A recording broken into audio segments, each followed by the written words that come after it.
বৃদ্ধাশ্রম বরিশাল কাউনিয়া হাউজিং আমাদের বৃদ্ধ মায়েদের ভালোবাসায় শুভাকাঙ্ক্ষী তাদেরই সাহায্য সহযোগিতায় মূলত চলে। আজকে আমরা একটু রাউন্ডে যাব। প্রতিদিন আমরা সকালে এবং সন্ধ্যাবেলায় মায়েদেরকে চা এবং সাধ্য মতন মুড়ি বা বিস্কুট খাওয়াই থাকি।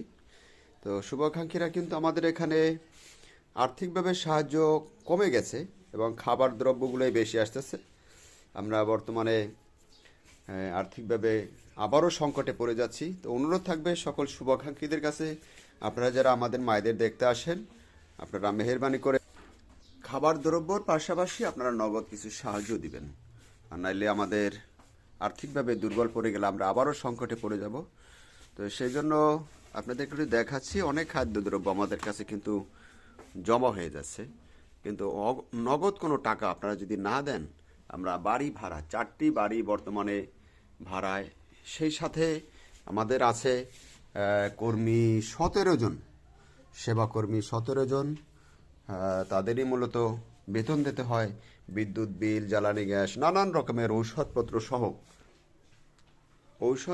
সহ নানান রকমের খরচ আছে, যা নগদ টাকা দিয়ে আমাদের ক্রয় করতে হয়।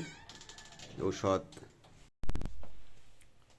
পরিচালক ভবনে আমি সবসময় এরকমের ঔষধ সংরক্ষণ করে রেখে দেই, যেহেতু আমাদের এখানে বয়স্ক মানুষ, অনেকে অসুস্থ মানুষ, এই অসুস্থ মানুষ নিয়ে জীবন নিয়ে আমাদের এখানে আশ্রয়। তো শুভাকাঙ্ক্ষীদের কাছে আমার অনুরোধ থাকবে, আপনারা শুধু খাদ্য দ্রব্য দিয়েই শেষ নয়, আপনারা আর্থিকভাবে সহযোগিতা না করলে দ্রুত সময়ে এই সমস্ত মায়েদের ঔষধ সেবাটা আমি দিতে পারবো না। তো এই জন্য আপনাদেরকে অনুরোধ থাকবে, যখন অনেক রাত্রে মানুষ অসুস্থ হয়ে যায় আমার বৃদ্ধরা, তখন কিন্তু আমি দোকানে যাওয়ার সময় পাই না। সেই সময় কিন্তু আমার এই যে ঔষধ এখান থেকে জমা করে রাখা, এই ওষুধগুলো নিয়ে তাদেরকে আমি দ্রুত চিকিৎসার ব্যবস্থা করে থাকি। সেজন্য সকলের কাছে আমার অনুরোধ থাকবে, আপনারা শুধু খাদ্য দ্রব্যই না, আপনারা আর্থিকভাবে সহযোগিতা করবেন আমাকে। প্রয়োজনীয় অনেক ওষুধ আমাদের প্রতি মাসেই আমাদের ঔষধ দরকার হয়, সাথে অনেক মায়েদের চাহিদা মোতাবেক ভিটামিন ঔষধ, ক্যালসিয়াম ঔষধ, বয়স্ক মানুষ তাদের বিশেষ প্রয়োজন হয়ে যায়।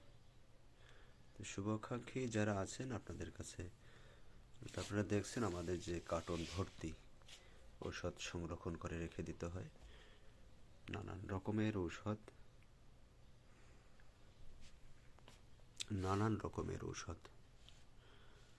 অনেক মূল্যবান ঔষধ আমাদের এখানে রেখে দিতে হয় সবসময়। তো আপনাদের সাহায্য সহযোগিতা না পেলে মূলত আমরা দুর্বল হয়ে পড়ব।